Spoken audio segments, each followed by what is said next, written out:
तो भाई लोग, मैंने फाइनली एक्सपल्स 4V चला करके देखी on the x tracks for a hero invite event.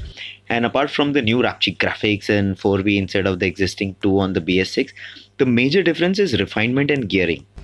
Suspension, ground clearance exactly same as the previous bike.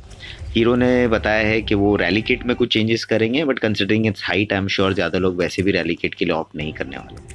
BS6 was in itself a good improvement on the first gen BS4 model when it comes to refinement, पर 4V ने उसको भी सरपास कर दिया है. सिर्फ smoother engine नहीं बल्कि नई 4V बाइक में थ्रॉटल रिस्पॉन्स में भी बहुत फ़र्क है. What I mean by this is, जब आप एक्सीलेट करते हैं तो response of the engine RPM to your throttle input is much more instantaneous. बात करें गियरिंग की तो शायद कुछ लोगों को ये चेंजेस इरिटेटिंग लगे और कुछ को बहुत पसंद आए. Rear sprocket size has been changed and increase from 38 to 45 teeth. ये सुन के पहले तो मुझे भी लगा कि ये तो बाइक एक पहले गियर पे व्हीली मार के दौड़ेगी अब, बट ज़्यादा जोश में आने की ज़रूरत नहीं है क्योंकि इंटरनल गियरिंग भी पूरा नया है. इनफैक्ट फर्स्ट गियर तो काफ़ी लंबा है जिसकी वजह से टेक्निकल सेक्शन में ये थोड़ा सा इरिटेटिंग फील होता है. Second third are short again, fourth and fifth are tall again.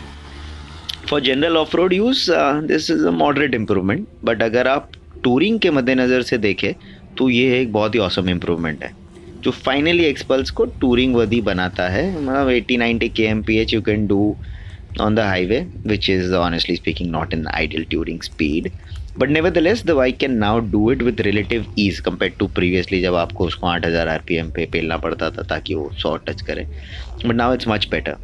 So अगर आप ऑफ रोड की दुनिया में नए हैं and want to buy something which is easy to maintain, जो गिरने पे लंबे खर्चे ना दे और ओवरऑल मेंटेनेंस के सदमे कम निकले, तो फिलहाल इंडिया में एक्सपल्स जैसी कोई बाइक नहीं. बेशक you should consider buying one for yourself if you are someone who is looking to enter the off road world. But अगर आप एक सीजन डर्ट राइडर है and want to improve on your skills beyond what you already have, you should perhaps look somewhere else and add something else like the KTM adventure sibling. But again, suspension उसका issue है, you'll have to work around that. But beware, वो bike गिरी तो जेब को फटके. I hope you find this short video informative, and अगर हाँ तो please do subscribe. Feel free to ask any queries in the comment section. I'll be personally replying to all the queries.